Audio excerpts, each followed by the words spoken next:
Ok, pronto, deu certo.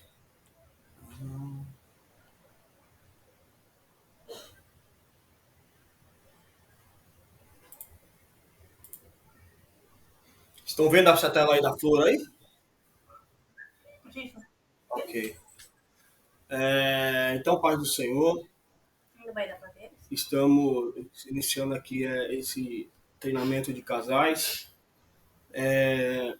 Devido à correria nossa do dia a dia, né? Tanto nossa como de vocês, nós decidimos fazer uma parte online, uma parte em apostila e fazer o encerramento presencial. Vai ser algo bem rápido, bem simples, mas objetivo, né? E por que isso? Porque, como todos nós sabemos, o casamento ele é a primeira instituição criada por Deus. E dessa forma, é a instituição que mais recebe ataques dos inimigos, do nosso inimigo, né? Então, o casamento cristão, o namoro, o noivado cristão, ele tem que ser diferente no namoro do mundo. Porque no namoro do mundo, as pessoas muitas vezes vivem junto, dormem junto, tem uma convivência maior, um aprendizado mais rápido. Já em relação ao casamento cristão, noivado cristão, não. Se for seguido a risca o que a Bíblia Sagrada nos ensina, é um noivado que ele tem que ter a santidade no meio. Então você não vai ter a total compreensão ou conhecimento do que o seu noivo, sua noiva tem. Então você tem que espelhar o seu noivado pelo que a Bíblia Sagrada nos ensina, não pelo que nossos amigos, familiares não cristãos querem nos ensinar. Então, esse treinamento nosso, né, é parceria do Cântico Novo, da nossa igreja, e do Instituto Teologando, que é o Instituto Bíblico que eu estou montando, né? Então, a primeira coisa que a gente tem que nós temos que passar para vocês, e nós vamos ser bem objetivos sem florear nada, né? É que o casamento e o noivado cristão, eles exigem uma santidade total. Isto é, não existe entre um noivo e uma noiva, que se dizem cristãos, o sexo antes do casamento. Então, a Bíblia nos fala que o sexo ele é uma dádiva dada por Deus ao casal, mas que é para ser usufruído quando quando há o casamento entre os dois. Manter relacionamento sexual antes do casamento, ele é pecado. Então nós temos que ter isso. Então, o sexo antes do casamento, nós configuramos continuamente, né, como fornicação. Então, o que é a fornicação? A fornicação, ela é uma palavra grega que ela vem da origem porneia, e ela está intrinsecamente relacionada a quê? A imoralidade sexual, tanto antes do casamento como após o casamento. Comumente, né, nas igrejas se prega que a fornicação ela é somente o sexo antes do casamento, mas na verdade a fornicação é tudo aquilo que está relacionado à imoralidade sexual. E imoralidade sexual são condutas que o homem e a mulher têm que não estão regradas pela palavra sagrada. Então, por exemplo, Marcos 7, do 21 a 23, fala assim: porque do interior do coração dos homens saem os maus pensamentos, os adultérios, as fornicações, os furtos, a avareza, as maldades, o engano, a dissolução, a inveja, a blasfêmia, a soberba, a loucura. Todos estes males procedem de dentro e contaminam o homem. Quando nós vamos ver na Bíblia Sagrada, nós vemos diversos textos, nós vamos ver daqui a pouco, que nos mostram que os fornicadores não herdarão o reino de Deus. Então, como eu falei que nós vamos ser direto, o que eu tenho que falar, eu sou obrigado aqui a falar para vocês, biblicamente, se vocês por acaso estiverem fazendo sexo antes do casamento, encerrem de vez, peçam perdão a Deus, porque isso está impedindo a salvação de vocês. Então, a fornicação, ela que nem eu falei, ela está interligada à impureza sexual, imoralidade sexual. Então, ó, ela pode ser frequentemente traduzida como adultério, fornicação, a porneia, né? Adultério, fornicação, prostituição, relações homossexuais, pornografia, desejos ilícitos, relacionamentos dentro de um grau de parentesco não permitido, por exemplo, incestos, impurezas em geral. Então, quando nós vamos ver é, o contexto, né, ali de Paulo ensinando aos coríntios, ele é bem claro em dizer que tem que haver uma pureza sexual antes da pessoa se casar. E se por acaso a pessoa não aguentar, os hormônios estiverem muito à flor da pele, estiverem próximo de pecar, o que Paulo fala em 1 Coríntios 6,18? Eu vou mandar esse material para vocês, mas vocês leiam depois da casa de vocês, que para se casar o quanto antes, ou para que não tenha relacionamento sexual. A verdadeira conversão, meus irmãos e minhas irmãs, ela está baseada na abdicação dos nossos desejos próprios. Tem um fisiculturista famoso, ele é o bonde, como é que era? O bonde do... Até o fim da aula, ou senão eu mando depois no, no Zap. Ele é um fisiculturista famoso e ele tinha uma banda de funk também. E ele era um convencido de que estava convertido, isto é, ele estava dentro da igreja e mesmo assim ele fazia sexo com a namorada dele, bebia, coisa dos tipos. Isto é, você está convencido de que você é convertido, você não é convertido. E houve um incidente muito grave com ele, em que um botijão de gás estourou nas mãos dele e ele quase morreu. E ali, nesse momento de dor e de sofrimento, foi que ele teve um verdadeiro encontro com Deus. E nesse encontro com Deus, ele viu que ele servia um falso cristianismo. Não era um cristianismo de verdade.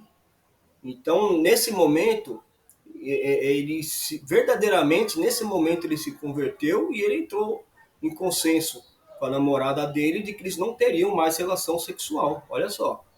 Então, o verdadeiro cristianismo é isso, é a gente abdicar dos nossos desejos.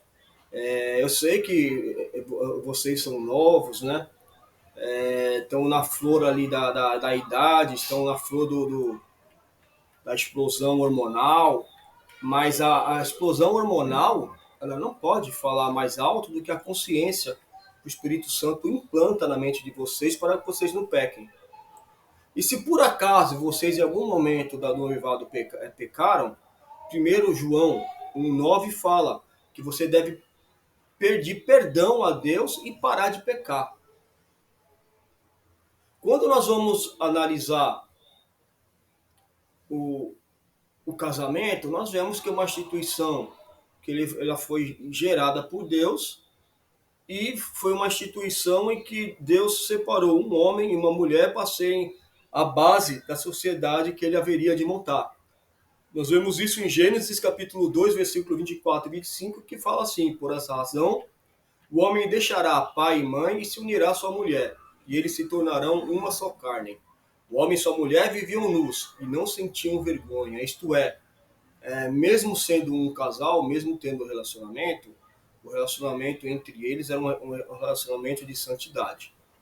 E quando a gente pensa em casamento, nós temos que pensar ele não como um contrato, como eu coloquei aqui, mas numa aliança, porque um contrato ele pode ser quebrado, uma aliança não. Se vocês olharem a aliança de noivado de vocês, vocês vão ver, né? A não ser que seja uma da China, do Shopee, do AliExpress, ela não vai ter nenhuma emenda.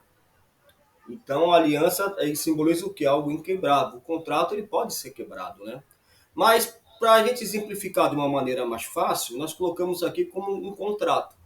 Esse contrato ele vai ter o quê? Duas partes interessadas, o noivo e a noiva, quem se tornará marido e quem se tornará esposa. E há regras que precisam ser observadas por essas duas partes. E essas regras, elas vão ditar a convivência de vocês até o final da vida de vocês. E para quem estudou administração ou alguma cadeira da faculdade aí que tenha um tópico de negociação, vocês viram que existe um tipo de negociação que é o ganha-ganha. E significa o quê? Que ambas as partes devem ceder para conquistar algo. E no caso do casamento cristão, o contrato, isto é, essa aliança, ela só acaba com a quebra das regras, isto é, por traição, por abandono, por aquelas regras que são permissíveis, o divórcio, que é exemplificado por Jesus e por Paulo, ou no fim da parte da existência das partes, isto é, quando o homem ou a mulher morre. E as partes interessadas, elas são extremamente diferentes, isto é, o homem e a mulher são dois seres totalmente diferentes. Os homens devem entender que a mulher ela age e reage diferente dele. E a mulher também tem que entender que o homem age e reage diferente dela. Nós somos totalmente diferentes na parte racional, na parte emocional, na parte física. Então, se nós não entendermos isso, nós vamos ter problemas de relacionamento sérios durante a nossa vida de casado. O casamento ele é uma instituição, né, que ele, principalmente a partir da década de 60, ele começou a sofrer muito ataque devido ao feminismo. Então, a partir da década de 60, o número de divórcios começaram a crescer, principalmente nos últimos anos foram criadas facilidades para o divórcio. Né? Antigamente tinha que ter a conveniência dos dois para que houvesse divórcio, tinha toda uma parte jurídica. Hoje em dia o casal vai no cartório e se divorcia de maneira muito rápida. Para vocês terem ideia, existem países lá fora que o casamento ele tem um prazo de experiência, como se fosse nas empresas, né? Quando nós vamos entrar numa empresa, geralmente tem a experiência de 30, 60, 90 dias. Então, em alguns países tem uma facilidade de divórcio se nos 2 primeiros anos você se divorciar. Olha só que coisa louca. Só que o mais grave disso é que a igreja está deixando de modificar o mundo e ela está sendo modificada pelo mundo. Nós vemos diversos escândalos em que homens e mulheres de Deus acabam se divorciando e por motivos fúteis. Então, o noivado, esse momento especial que vocês estão passando, tem que ser um momento de muita conversa, muito diálogo, muito conhecimento, tem que ter uma transparência total, para que quando se case, não venha com aquela desculpa, incompatibilidade de gênero, eu não sabia que ela era assim, eu não sabia que ele era assim. Então nós temos que ter muito cuidado, porque da mesma maneira, principalmente os evangélicos que eles gostam de casar cedo, a quantidade de divórcio dessas pessoas que casam cedo está aumentando muito. Quantos de vocês não tem algum amigo ou colega que é cristão, da idade de vocês ou até mais velho, que se separaram? Então nós temos que ter esse entendimento que nós temos que maturar o relacionamento e nós temos que conhecer as diferenças de um do outro para que nós possamos entender e amenizar o nosso pensamento sobre ela ou nos adaptar sobre ela. Vamos falar aqui algumas diferenças básicas. O homem e a mulher, isso aqui está bem mais exemplificado também, né, naquelas apostilas que eu estou enviando para vocês. Eles têm diferenças corporais fundamentais. O homem é visão linear e a mulher é visão em cone. E por que disso? Por exemplo, o homem, não falando mal das mulheres motoristas, né? Mas o homem para fazer baliza ali é papum, né? Já olhou, já vem rapidinho. É uma visão objetiva. A mulher, como ela tem uma visão mais ampla, tem que dar uma focada melhor para que ela possa estar de maneira certeira indo em direção ao alvo. O homem tem uma audição seletiva e a mulher uma audição múltipla, isto é, o homem, você vai estar no meio de uma sala, você tem que focar ali, de repente, cheio de pessoas ali conversando, você tem que focar, ou você só consegue focar em uma conversa, naquela que você está. A mulher não.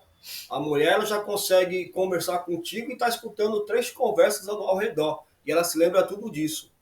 O homem, nós dizemos que ele tem um cérebro compartimentado, isto é, em cada parte do cérebro humano, do cérebro do homem, tem um compartimento. Tem o compartimento da emoção, tem o compartimento da razão, tem o compartimento da hora de ficar pensando, tem a hora do compartimento de descansar, tem a hora do compartimento de desestressar. O homem não consegue fazer muitas coisas ao mesmo tempo. Então, se ele vai relaxar, ele tem que relaxar.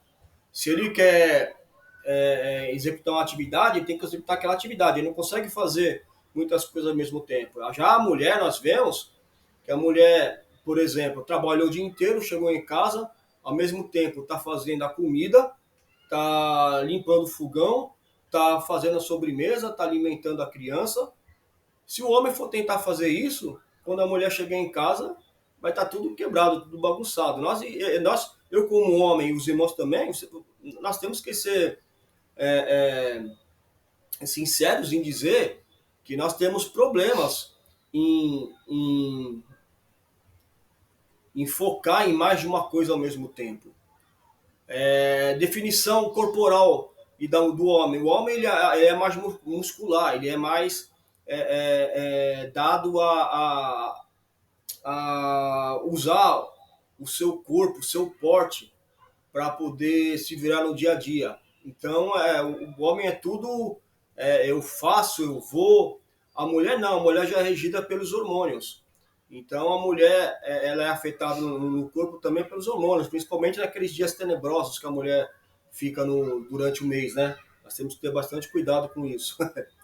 E quando nós paramos para analisar o, o, o estereótipo, né, do homem e da mulher na antiguidade, não vamos entrar aqui falando sobre as teorias da evolução, ou sobre design inteligente, nada disso, né, que são as teorias que tentam explicar a pré-história do homem. Mas nós sabemos que Adão e Eva não eram seres evoluídos que nem nós somos hoje.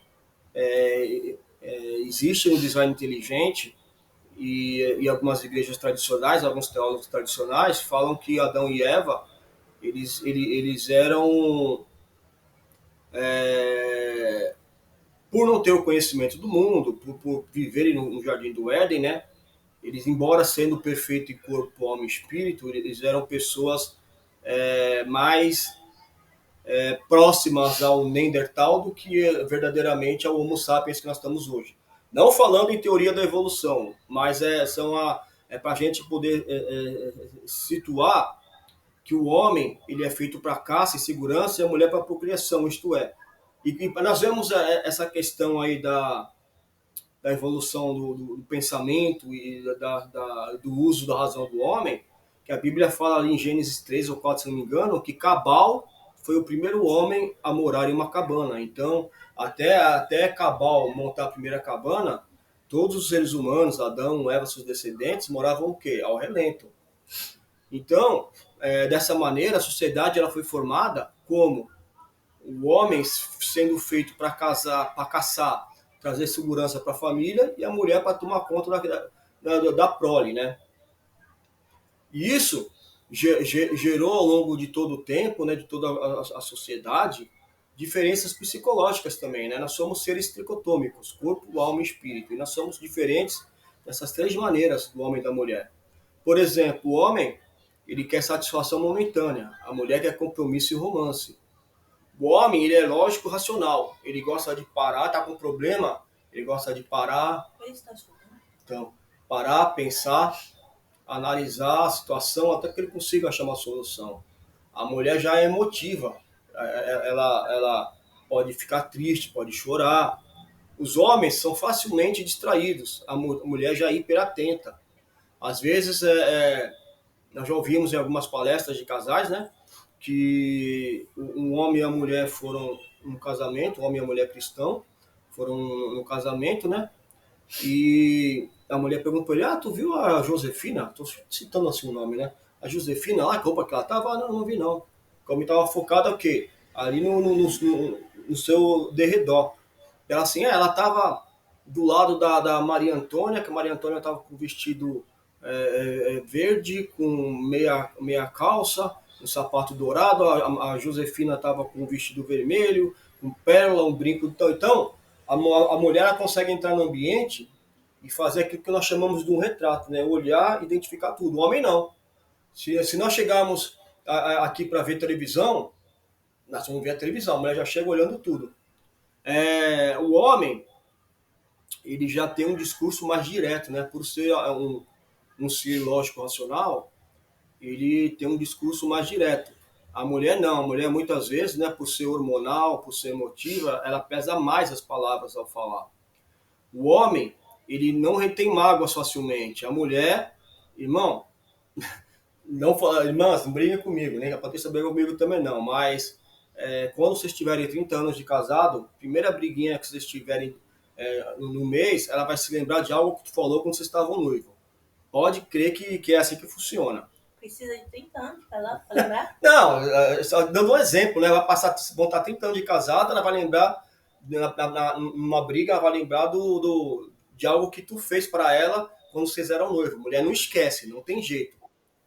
E o homem, quando ele está estressado, ele se cala. Mas por que ele se cala? Para descansar, para não explodir e para tentar achar uma solução para o problema que ele está falando. A mulher não, a mulher precisa falar. Então, isso muitas vezes gera problema no relacionamento, por quê?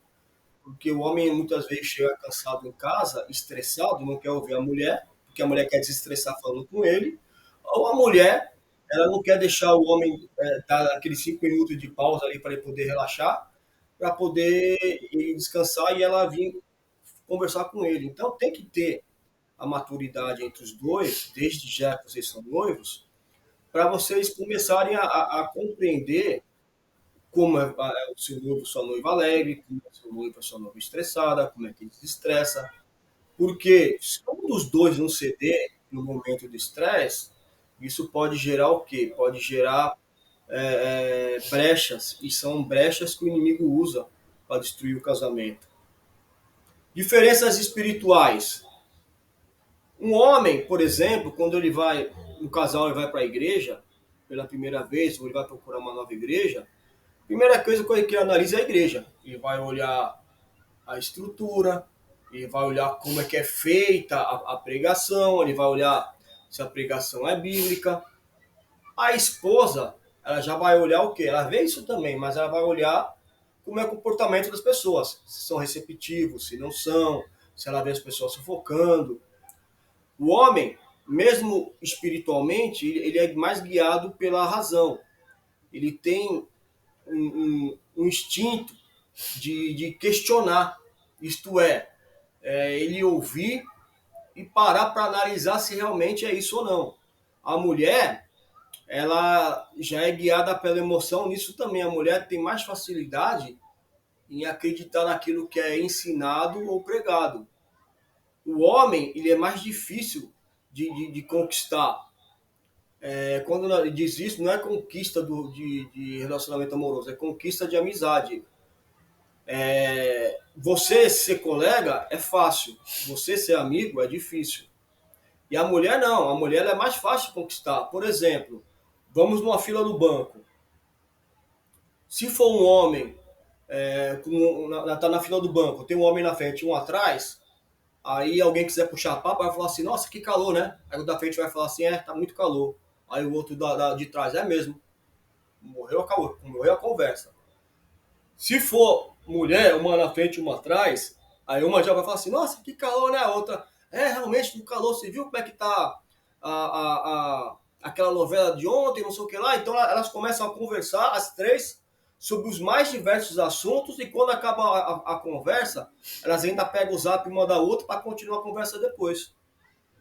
E geralmente, quando nós vemos, né, o crescimento espiritual do homem, o homem, ele quando ele quer entrar no ministério, geralmente ele se torna um pastor, um professor de EBD, um líder de departamento, um obreiro, e a esposa, uma missionária, uma profetisa, uma pregadora também, uma líder de ministério específico.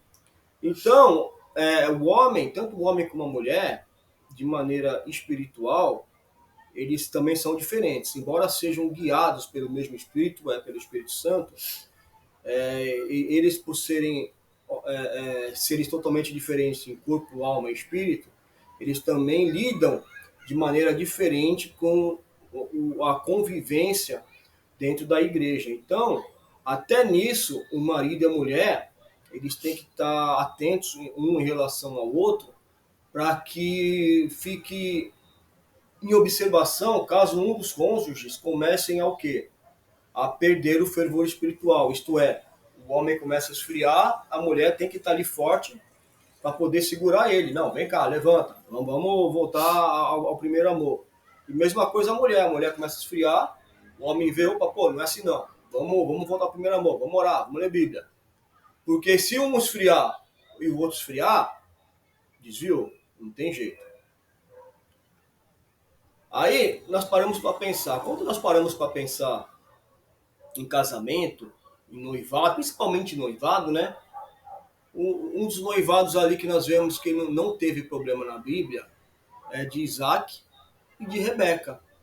Isaac e Rebeca, eles foram feitos um por outro para Deus, da mesma maneira que eu creio que vocês, noivas, foram feitos um para o outro para os seus noivos. Então, vocês querem ser abençoados como Isaac?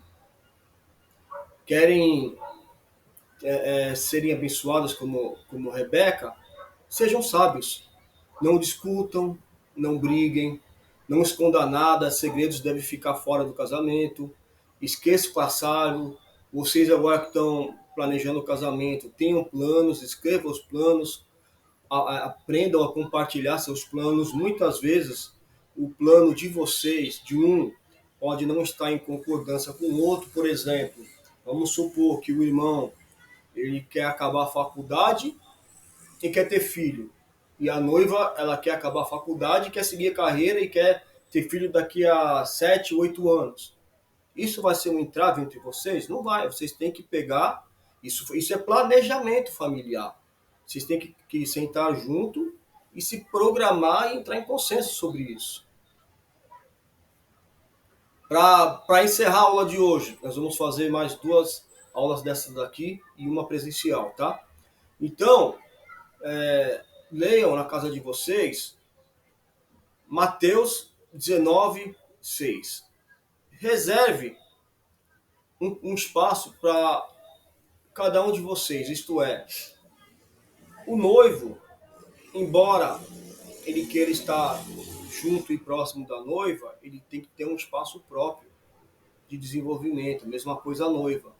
Vocês vão casar, vocês vão ter 24 horas por dia, mas vocês têm que ter um espaço de vocês. Vocês têm que ter uma válvula de escape. Por exemplo, eu gosto de ler. Ler é o meu hobby, vocês têm que ter um hobby. Eu gosto de ler, eu gosto de videogame, eu gosto de academia, gosto de jiu-jitsu. Vocês têm que achar algum hobby também para poder desestressar. Porque é muito demonizado na igreja, e isso é errado, né? As doenças psíquicas, elas não são doenças espirituais. Doença psíquica é doença psíquica. Do mesmo jeito que você tem problema no estômago, você pode ter problema na mente, você pode ter uma ansiedade, você pode ter uma depressão, você pode ter um distúrbio bipolar. E isso tem que fazer parte, isso vai fazer parte, se por acaso vocês, onde vocês estiverem, vai fazer parte da convivência de vocês. Então, vocês têm que ajudar um ao outro nos bons e nos maus momentos, na saúde e na doença. Vocês têm que cumprir as suas promessas. Quando vocês forem casar, vai ter que ser feito aquelas perguntas, sabe, que eu sempre esqueço qual é hoje em dia. Você aceita tal, como seu legítimo Ó, já me esqueci já nessa parte. Legítimo esposo, esposa, na saúde, na riqueza, na doença, na pobreza, até que a morte você pode. Mas tem mais uma listinha, né? Então, vocês têm. Aí você fala na pobreza, não. Na pobreza, tu fala, não, na pobreza não, peraí, na pobreza não. Não, não é assim. Deus queira que não. Deus queira que vocês prosperem financeiramente, né? Mas a busca pelo sucesso financeiro, ela não tem que ser o ponto focal da vida de vocês. O ponto focal tem que ser uma vida de obediência a Deus. Vocês sendo obediente a Deus e sendo fiéis a Ele vai lhe conceder o quê? A prosperidade bíblica. A prosperidade bíblica não tem nada a ver com riqueza, não tem nada a ver com, por exemplo, quando nós vemos fim de ano, as pessoas vão dar testemunho.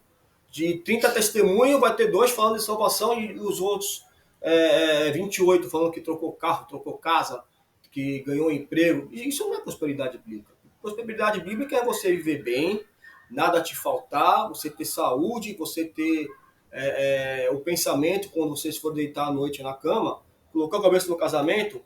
Hoje eu fui um bom filho, uma boa filha de Deus. É você ter paz no coração. Isso é prosperidade bíblica.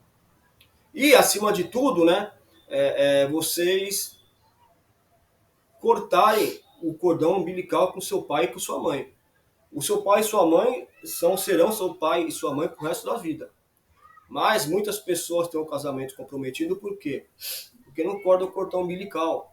Isto é, deixa com que a presença ou física ou a presença psicológica do pai ou da mãe molde o comportamento que o marido já, né, tem que ter com a esposa e com a esposa com o marido. Então, a tua esposa, ela não é tua mãe. E o teu esposo, ele não é teu pai. Então, vocês têm que saber separar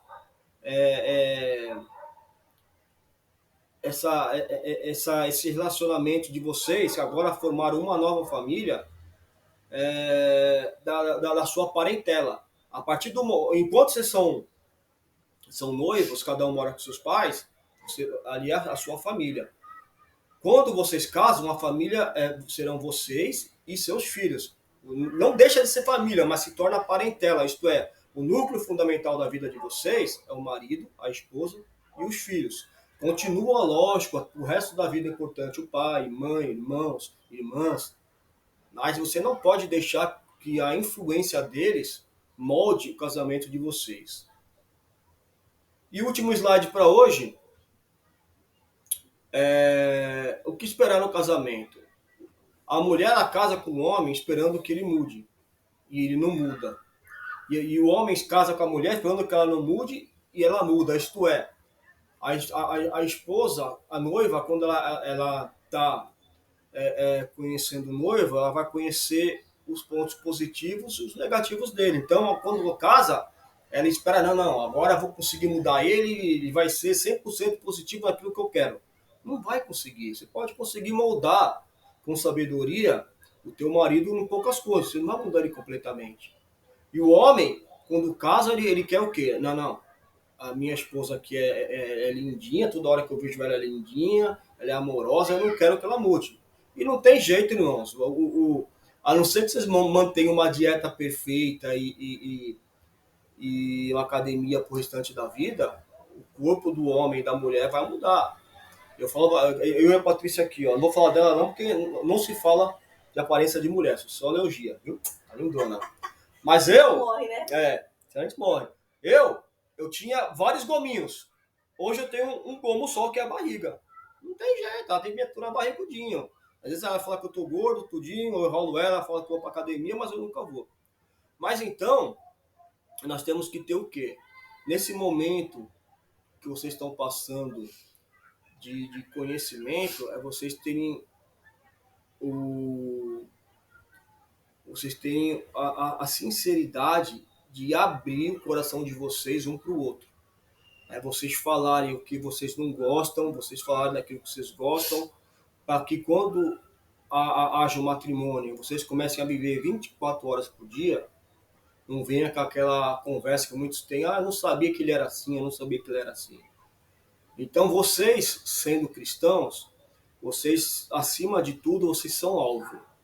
Tanto do inimigo e quanto dos linguarudos lá fora. Dos linguarudos o quê? Eles estão de olho. Eles vão fazer convites não cristãos para as noivas que vão se tornar esposas, os homens eles vão ser assediados também, o inimigo vai levantar homens para assediarem as esposas, vão levantar mulheres para assediarem os homens. Então, vocês vão ser atacados como casal e de maneira individual constantemente o resto da vida de vocês. E se vocês mantiverem essa coesão de pensamento, vocês vão prosperar. Agora, se por acaso vocês, ao invés de seguir os conselhos bíblicos, ouvirem os conselhos de pessoas que não são cristãs, a probabilidade de fracasso no casamento ela é muito grande. Amém, meus irmãos? Tem alguém aí? Glória a Deus. Então, é, essa, essa aula de hoje aqui, então, basicamente, ela é uma aula introdutória que aborda, né, essas primeiras apostilas que eu passei para vocês. Na aula seguinte, nós vamos começar a tratar de algumas particularidades de como não deve ser um marido cristão, de como não deve ser uma esposa cristã, e sim de como deve ser um marido cristão, de como deve ser uma esposa cristã. Amém, meus queridos? Também eles ficaram. É, se vocês tiverem alguma dúvida, vocês podem me enviar. Se vocês acharem que não é particular e vocês queiram compartilhar, que pode ser que os outros irmãos e irmãs também que estão no nosso grupo ali de estudo também tem essa dúvida, vocês podem compartilhar ali que nós respondemos para vocês. Agora, se vocês tiverem alguma dúvida que seja mais particular, mais pesada, e queiram pegar e tirar dúvida ou aconselhamento, vocês podem me chamar no particular, porque aí não vai ser mais o professor Richard, vai ser o pastor. E o que for confessado a mim, nem a Patrícia sabe. Lógico que as irmãs, se tiverem alguma situação assim que cause constrangimento em relação a se abrir para um homem, lógico que vocês vão chamar quem? A Patrícia, para ela estar aconselhando também, e creio que ela vai aconselhar de maneira bíblica, e se não houver a permissão de vocês, ela não vai me falar. Amém, irmãos? Amém, irmãs? Glória a Deus. Deus os abençoe. E eu vou passar alguns e-books para vocês também lá no grupo, para vocês lerem, tá? Eu tenho bastante e-book, porque eu tenho rinite e eu não posso mais ler livro físico. Então, tem que ser tudo e-book, né? Não tem jeito. Mas se vocês sentirem por bem comprarem esses livros, né? Não meu, comprarem na livraria ou na internet esses livros que eu vou mandar o e-book, também facilita a vida de vocês. Amém, irmãos? Glória a Deus. Vamos orar então para encerrar. Pai, graças te damos por estar aqui com esses casais abençoados que estão trilhando agora um caminho de santidade, um caminho de união, um caminho de comunhão entre eles e entre ti, Senhor. Que a tua presença seja constante na vida deles, lhes direcionando com sabedoria, para que eles possam ser casais exemplares, Pai, para eles mesmos, para o Senhor e para a comunidade que os cerca. Guarde-os de toda e qualquer retaliação, abençoe-os hoje e hoje sempre. Glória a Deus, amém, Senhor. Mas, irmãos, semana que vem. Vocês têm alguma dúvida hoje? Patrícia está me questionando aqui, ó. Vamos comer pizza, né? Tá bom então. Deus abençoe. Semana que vem tem mais, tá? Tchau, tchau. Tchau, Deus abençoe.